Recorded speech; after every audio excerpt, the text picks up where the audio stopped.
Hello guys, कैसे हैं आप सभी।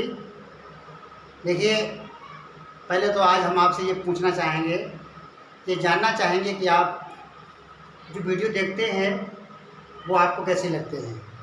अगर आपको अच्छे लगते हैं तो आप चैनल को सब्सक्राइब जरूर किया करें।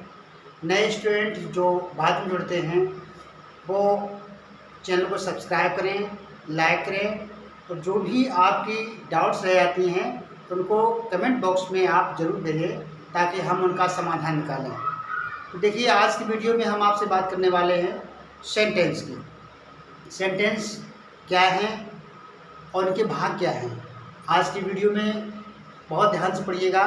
देखिए, इंग्लिश आप जब सीखते हैं तो बहुत सिंपल भी होता है, लेकिन अगर आप एक ज़रा सी मिस्टेक कर दें या कहीं थोड़ा मिस कर दें तो उतना ही फिर टफ भी हो जाता है, क्योंकि फिर एक सीक्वेंस जो होता है वो तो आपका टूट जाता है। फिर आपको अगली बात समझने से पहले पिछली बात को दोबारा समझना पड़ेगा, तब आप सही से सीख पाएंगे। चलिए स्टार्ट करते हैं। देखिए, सेंटेंस सेंटेंस होता क्या है? A group of words, a group of words which has a complete sense is called a sentence. Means a group of words which has a complete sense is called a word. Means एक ऐसा समूह, शब्दों का ऐसा समूह जिसका अपना कोई भाव निकले, कोई अर्थ निकले, उसे हम सेंटेंस कहते हैं। एग्जाम्पल तौर पे देखिएगा, Ram is a good boy, Ram एक अच्छा लड़का है। The players are playing in the playground. अब देखिए, अगर इनका सीक्वेंस अगर हम बदल लें, अभी तो है Ram is a good boy, Ram एक अच्छा लड़का है। Players are playing in the playground, खिलाड़ी मैदान में खेल रहे हैं। लेकिन अगर हम इनका सीक्वेंस चेंज कर दें, ए इज राम बॉय गुड, तो इसका सेंस नहीं निकलेगा, है ना। तो उसका कोई मतलब नहीं, तो वो सेंटेंस नहीं होगा। तो ग्रुप तो होना चाहिए, लेकिन साथ साथ उसका सेंस भी होना चाहिए। अगर सेंस नहीं है इट मीन्स वो सेंटेंस नहीं होगा। इसलिए इसकी बात करें तो the players are playing in the playground. अब इसका सीक्वेंस अगर हम चेंज कर दें, देखिए इंग्लिश में या हिंदी में किसी भी भाषा के ग्रामर में आपको पता है कि सबसे पहले हमें क्या रखना है। जब हम ट्रांसलेट करेंगे या उसको हम स्टडी करेंगे तो सबसे शुरुआत में, सेंटेंस के शुरुआत में वो भाग जो शुरुआत में लिखा जाता है उसको हम क्या कहते हैं। ऐसा नहीं है कि हम लास्ट वाले भाग को पहले कर दें, पहले वाले को बाद में कर दें, या किसी को भी हम आगे पीछे कर दें, तो वो सेंटेंस नहीं होगा। सेंटेंस दिखने में तो लगेगा लेकिन उसका कोई सेंस नहीं होगा। इसलिए ये ग्रामर के तौर जो रूल्स होते हैं उसके अकॉर्डिंग वो सेंटेंस हो ही नहीं सकता है। इसलिए ध्यान ये रखना है कि हमें सीक्वेंस भी सही रखना है और उसका सेंस भी होना चाहिए। तो बात क्लियर हो जाती है कि group of words which has a complete sense is called a sentence. Sentence का अपना अर्थ होना चाहिए, ऐसा समझो। ठीक, अब बात करते हैं parts of the sentence. Means sentence के भाग। देखिए, सेंटेंस के भाग अगर हम नहीं जानते हैं कि सेंटेंस के भाग कौन कौन से हैं, कितने भागों से मिलकर के सेंटेंस बना है, तो हमारा ज्ञान आधा अधूरा रहेगा। वैसे इंग्लिश स्पीकिंग में तो ग्रामर का कोई मतलब नहीं रह जाता है। आप भावपूर्ण, आप अगले व्यक्ति को समझा सकें कि हम क्या कहना चाह रहे हैं, अगले व्यक्ति को समझ सकें, यही इंग्लिश स्पीकिंग होती है। इंग्लिश स्पीकिंग में कोई आवश्यक नहीं है कि हम ग्रामर के रूल्स के अकॉर्डिंग सब कुछ सीखें, लेकिन देखा जाए तो हम उसको गलत तो नहीं कहेंगे, लेकिन उसको हम ग्रामेटिकल देखा जाए तो वो बिल्कुल क्लियर भी नहीं होता है। लेकिन हमें इंग्लिश स्पीकिंग के साथ साथ इंग्लिश का ग्रामर भी सीखना है ताकि हम अपना कंपटीशन का एग्ज़ाम क्रैक कर सकें। तो देखिए, पार्ट्स ऑफ द सेंटेंस, इसके 2 पार्ट्स होते हैं। नंबर 1 सब्जेक्ट और नंबर 2 होता है प्रेडिकेट।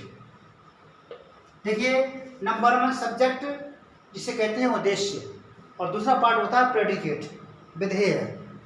सो सब्जेक्ट क्या होता है? कोई एक सेंटेंस ले लीजिए, राकेश राइट्स अ लेटर।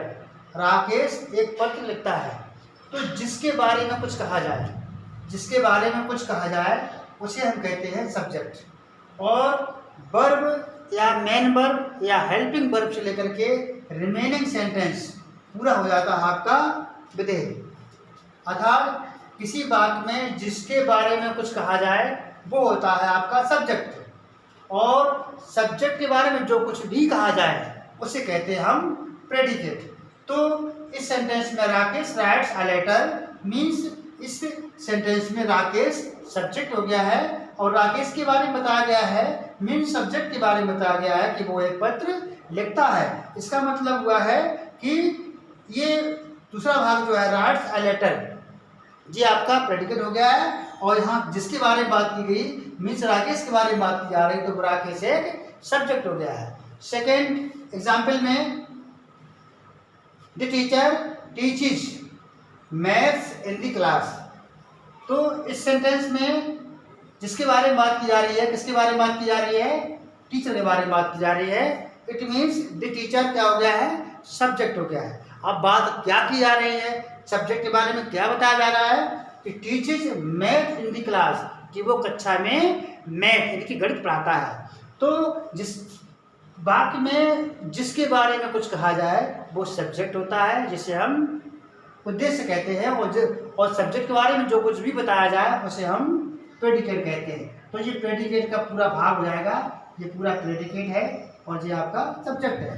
तो इस प्रकार के दो भाग हो जाते हैं, सब्जेक्ट एंड प्रेडिकेट। अब देखिए बात यूं ही खत्म नहीं हो जाती है। सेंटेंस आप जानते हैं, सेंटेंस में दो तो भाग हुए। अब देखिए यहाँ आप क्वेश्चन कर सकते हैं कि राइट्स अ लेटर, ये पूरा भाग जो प्रेडिकेट हो गया है, या यहाँ कहें teachers math in the class, तो इस ये सब क्या है, सब सब्जेक्ट ही है, तो सॉरी प्रेडिकेट ही है। तो इस प्रेडिकेट या सब्जेक्ट के भी कई भाग होते हैं, आइए उनको देखते हैं। ये सब्जेक्ट, दूसरा आपका प्रेडिकेट है। सब्जेक्ट के भाग, पहला भाग है क्वालिफायर। फर्स्ट पार्ट आपका है क्वालिफायर, सेकेंड पार्ट है आपका हेड वर्ड, जिसे मेन वर्ड भी कहते हैं। एग्जाम्पल तौर पर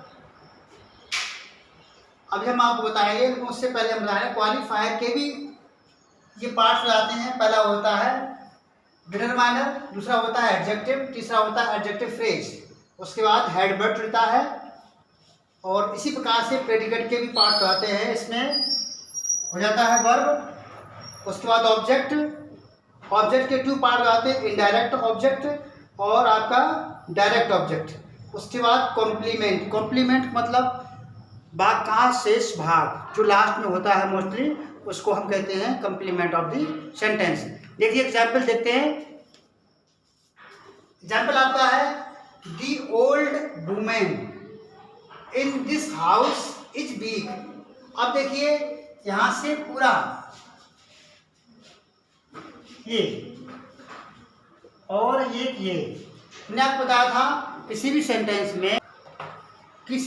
सेंटेंस में वर्ब या मेन वर्ब से लेकर के शेष भाग जो आपका होता है वो आपका प्रेडिकेट होता है, उससे पहले का भाग पूरा आपका सब्जेक्ट है। तो देखिए the old women in this house is weak, यहाँ पर देखिए डी हो गया है आपका डिटरमाइनर, ओल्ड हो गया है एडजेक्टिव, वुमेन आपका हेड वर्ड हो गया है, और इन दिस हाउस ये पूरा एडजेक्टिव फ्रेज हो गया है। उसके बाद आपका प्रेडिकेट भाग शुरू हो गया है इज वीक। इसी प्रकार से देखिए his younger brother in Mumbai, उसका छोटा भाई, his younger brother in Mumbai is an artist. तो देखिए यहाँ से यहाँ तक पूरा भाग जो आपका है ये सब्जेक्ट है और ये आपका प्रेडिकेट है। लेकिन सब्जेक्ट के भाग होने के बावजूद इसमें अलग अलग भाग है। ये आपका हो गया है डिटरमाइनर, दूसरा है आपका एडजेक्टिव, उसके बाद आपका हेड वर्ड आ गया है ब्रदर, और इन मुंबई से आपका एडजेक्टिव फ्रेज हो गया है। देन आफ्टर इज आपका हो गया है वर्ब, और यहाँ शेष भाग जो आपका है ऑब्जेक्ट, एन एक्टर ऑब्जेक्ट है, इसमें कॉम्प्लीमेंट नहीं है। एक एग्जाम्पल और देखते हैं।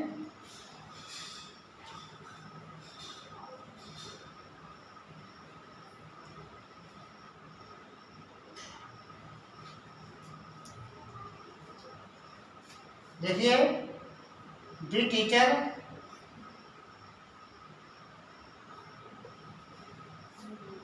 Asked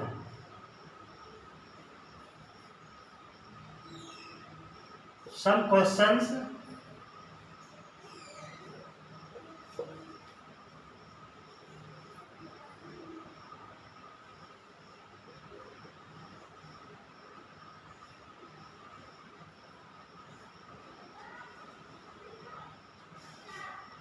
to the students in the class। अब देखिए, बड़े ध्यान से समझने की जरूरत है।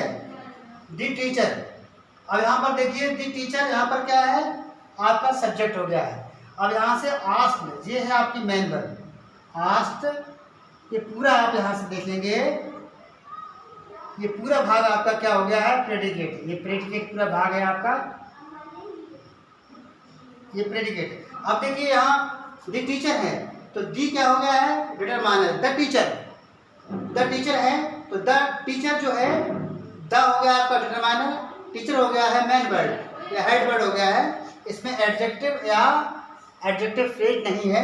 उसके बाद आस्क्ड, ये आपकी क्या हो गई है, मेन वर्ड। सम क्वेश्चन, आप जानते हैं एक डायरेक्ट इनडायरेक्ट ऑब्जेक्ट होता है, एक डायरेक्ट ऑब्जेक्ट होता है। तो यहाँ पर ये डायरेक्ट ऑब्जेक्ट है, ये है इनडायरेक्ट, यहाँ से लेकर के यहाँ तक जो हो गया आपका इनडायरेक्ट। और टू दी स्टूडेंट्स, ये आपका हो गया है एक ऑब्जेक्ट। अब यहाँ से लेकर के ये पूरा जो आपका है, ये पूरा भाग जो आपका है वो हो गया है कॉम्प्लीमेंट। इस तरह से आपके सेंटेंस के दो भाग, सब्जेक्ट एंड प्रेडिकेट, और उसके ये भाग दिए गए हैं।